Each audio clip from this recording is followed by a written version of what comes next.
Ya,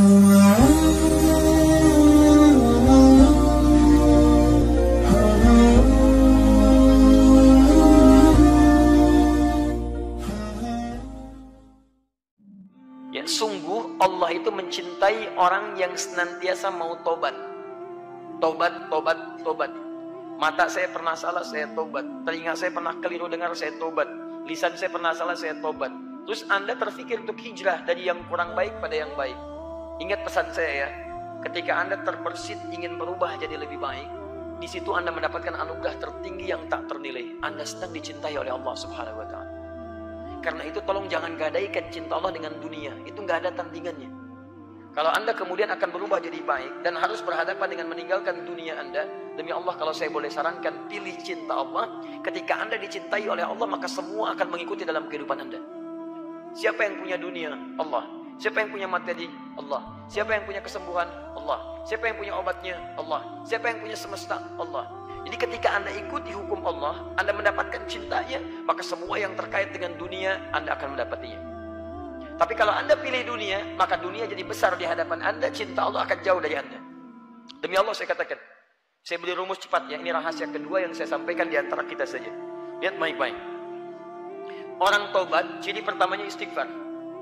Istighfar itu permohonan ampunan dari dosa. Ya, jadi begitu dia beristighfar itu menandakan dia mau tobat di hadapan Allah. Astagfirullah, astagfirullah. Nah, orang istighfar itu dia berpeluang mendapatkan cinta Allah. Ketika dicintai oleh Allah, perhatikan baik-baik. Rahasia pertamanya ketika cinta Allah turun, dosa diampuni dulu. Quran surah ketiga ayat 31, paling kiri sebelah atas. Saya langsung ke ujungnya. Yuhibbukumullah wa yaghfir lakum dzunubakum. Kalau cinta Allah sudah diberikan pada Anda, maka yang pertama dosa Anda diampuni dulu, habis semua. Habis. Ciri diampuni dosa sederhana, gampang. Paling gampang adalah lihat akibatnya. Anda sudah tidak senang dengan dosa itu lagi dan berganti dari buruk jadi baik. Misal, Anda sering marah-marah tidak jelas. Anda bertobat, tiba-tiba Anda jadi penyabar, maka penyabar itu ciri diterimanya tobat Anda. Dosa Anda digugurkan, sabar Anda muncul. Anda sering kumpul pada yang tidak jelas, pindah kepada yang jelas-jelas untuk akhirat Anda bisa. Ikut ta'lim, diskusi yang baik-baik, bekerja pada yang halal lebih baik lagi. Maka demi Allah saya katakan, fokus baik-baik. Saat Anda kemudian berubah jadi lebih baik dari ujung kepala sampai ujung kaki, itu tandanya tobat Anda diterima oleh Allah Subhanahu wa Ta'ala. Dan dosa Anda sudah digugurkan. Jadi kalau sudah digugurkan, Anda jangan diulangi lagi. Hati-hati betul. Nah, kalau sudah seperti itu, ujian pertama Anda mesti berpisah dengan yang dulu-dulu. Nanti setelah dekat dengan Allah, maka Allah akan turunkan rahmat lebih luas daripada sebelumnya. Inilah yang menyebabkan Nabi Nuh alaihissalam, bukan di surah Nuh, dari ayat 10 sampai ayat 13-nya, sering meminta umatnya untuk istighfar, tobat, tobat, tobat. Ketika tobat, lihat ayatnya. Faqultu astaghfiru rabbakum innahu kana ghaffara. Aku sering katakan pada umatku, cepat istighfar, tobat, tobat, tobat. Karena Allah itu pasti akan menjemput orang tobat. Jadi kalau seseorang kembali kepada Allah, itu ditunggu itu. Bahkan hadis kutsinya jelas, hadis kutsinya. Kamu datang merangkak, aku datang dengan berjalan. Kamu berjalan, aku datang dengan berlari. Jangan dibayangkan keadaannya. Maksud ini kalimat mubalaghah untuk menunjukkan cepat. Dia Allah itu paling cepat merespon orang tobat. Cepat, lebih daripada apa yang Anda bayangkan. Yang paling menarik, teruskan ayat. Faqultu astaghfiru rabbakum innahu kana ghaffara yursilis samaa'a 'alaikum midrara. Kalau sudah tobat diampuni, terima, dosa diampuni, maka Allah akan mencurahkan rahmatnya dari langit kepada Anda. Wa yumdidkum bi amwalin. Kalau rahmat turun dari langit, maka harta Anda akan diluaskan oleh Allah Subhanahu wa Ta'ala. Kalau yang menyampaikan adi hidayat, Anda boleh ragu, tinggalkan. Tapi kalau yang menyampaikan Allah, maka hukum berlaku. La raiba fi. Dzalikal kitabu la raiba fi. Jangan pernah Anda ragukan janji Allah Subhanahu wa Ta'ala. Quran surah 3 ayat 9. Innallaha la yukhliful mi'ad.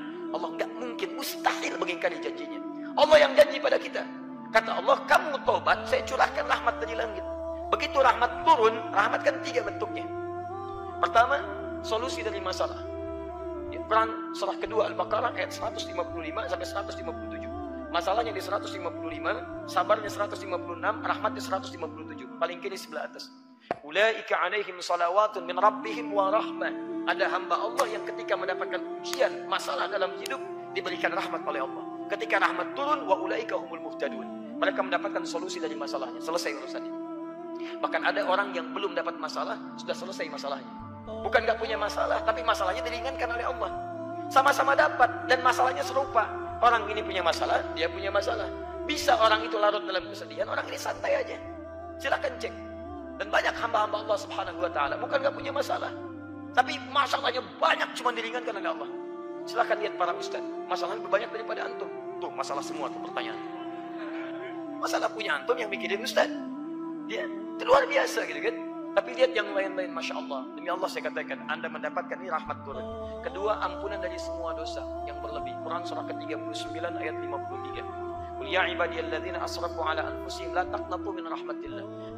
Kalau Anda pernah berbuat dosa, maaf ya, sepenuh langit, bahkan memenuhi bumi, daratan lautannya, darat laut bahkan udaranya. Demi Allah saya katakan, nyawa belum sampai ke kerongkongan, ada peluang Anda berubah jadi hamba terbaik di hadapan Allah Subhanahu wa taala. Tinggalkan yang buruk, Anda akan diangkat. Bukankah Anda sering mendengar ada orang ahli surga di lisan Nabi dijamin tanpa hisab? Coba cek latar belakang mereka. Bukankah mereka pernah berbuat salah? Teman-teman, tidak ada yang sempurna. Hei Anda yang pernah mabuk, dulu sahabat Nabi ada yang pernah mabuk, namanya Umar, 5 kali dalam sehari. Anda nggak seperti itu, dan jangan pernah bersaing, Anda kalah. Demi Allah saya katakan, tapi dia bisa memilih untuk meninggalkan masa lalunya, membuka lembaran barunya. Ketika dibuka dia masuk Islam dan baik keislamannya, hasuna islamu. Perhatikan bagaimana Allah mengangkat derajatnya. Demi Allah saya katakan, dosanya diampuni oleh Allah. Dijadikan jadi sahabat terbaik. Meninggalnya dikubur di samping Nabi. Pernah jadi khalifah, jabatan tertinggi. Dan surganya kata Nabi, masuk surga tanpa hisab. Kurang apa lagi? Luar biasa. Pernah ada pembunuh 100 orang. Bunuh 100 orang. Bertobat dia cuma datang ke majelis ilmu. Di tengah jalan tobat. Begitu tobat meninggal dunia, Masya Allah, turun langsung kalimat dakhalal jannah.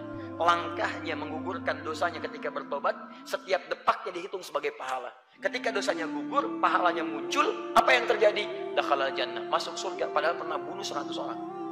Siapa yang pernah bunuh 1 orang aja di sini? Boleh angkat tangan. Betul, saya minta polisi langsung ambil. Ya, supaya dikoreksi keadaan dirinya dengan pesantren sebentar gitu kan. Tapi teman-teman sekalian, alhamdulillah. Jadi 3, rahmat itu bisa berarti curahan dunia dan akhirat. Dunia dan akhirat. Itu dunia disebut Rahman, akhirat disebut dengan Rahim. Jadi kalau Anda mendekat kepada Allah, dunia diturunkan. Wa yumditkum bi amwalin. Kami nanti panjangkan, luaskan hartanya. Wa banin, bahkan keturunan kami datangkan. Jadi mohon izin ya, Anda bisa perbanyak istighfar pada Allah. Hei teman-teman yang menambahkan keturunan, menambahkan pekerjaan yang baik. Ayo coba cara beristighfar. Saya beri rahasia yang ketiga. Ini di antara kita aja. Buka Quran. Surah ke-51. Ayat ke-18. Ini istighfar terbaik. Istighfar terbaik. Anda lakukan setelah tahajud. Ini Quran ya, bukan saya. Quran yang bicara. Lakukan setelah tahajud. Di penghujung malam sebelum subuh. Ya.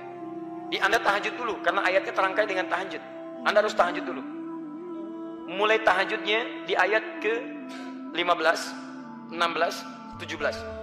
Istighfarnya ayat 18. Lihat baik-baik Quran surah 51, buka ayat 15-nya, paling kanan di pertengahan. Innal muttaqina fi jannatin wa uyun. Ada orang takwa tinggalnya di taman surga. Akhidina ma atahum rabbuhum innahum kanu qabla dzalika muhsinin. Mereka itu saat di dunia adalah orang-orang yang rajin ibadah, orang baik. Apa amalannya? 1 ayat 17. Kanu qalila minal laili ma yahja'un. Mereka itu kalau malam sedikit tidurnya. Sedikit tidurnya. Di malam dia bagi untuk ibadah. Sedikit tidur, lalu dia ibadah. Begitu dia bangun, menjelang subuh, dia tidak tidur lagi. Perhatikan. Ini rahasianya. Wabil ashari hum yastaghfirun. Dan di waktu-waktu sahar. Sahar itu sekitar 15-20 menit sebelum subuh. Anda duduk. Hum yastaghfirun. Mereka istighfar kepada Allah. Istighfar. Kalau selama ini belum jadi istri yang baik, sering kadang-kadang melanggar ketentuan, tidak baik membicarakan pada yang buruk. Anak-anak mohon maafkan mama. Kalau malam ini jadi malam terakhir, dia tidak berjumpa, mohon semoga Allah ampuni dosa mama. Astagfirullah. Anaknya berkata sampai si bungsu berkata, Mama maafkan anda. Sampai hari ini masih sibuk dengan dunia, belum mampu menghafal Quran, belum bisa memberikan mahkota. Kemudian mereka semua beristighfar bi amwalin wa banina. Setelah itu, Masya Allah, turun hadir kenikmatan dalam hidup anda. Minimal rumah tangga anda akan tenang, teman-teman. Itu kan dari Quran. Apa pernah nggak? Saya tanya pada anda, pernah nggak mengerjakan sekali aja? Kalau anda ingin merasakan nikmatnya, malam ini anda bangun tahajud. Sebelum subuh anda lakukan apa yang tadi saya sampaikan. Demi Allah saya katakan, akan ada ketenangan luar biasa dalam rumah tangga. Bedakan rasanya, rasakan bedanya, dan pasti akan terasa. Akan lain keadaan kita. Silahkan cek. Ya. Ajak suami, Bu. Ya. Walaupun belum paham, pelan-pelan bangun. Ya. Mulai dari ibu. Kalau suami kan pemimpin. Pemimpin tidak menerima saran, menerima masukan. Ya. Ibu masukkan, hadirkan kebaikan. Pak, mohon maafkan Mama. Mama banyak salahnya. Emang. Bisa gitu ya. Tapi gak apa-apa. Gak apa-apa. Awal-awal begitu. Nanti lama-lama ikut.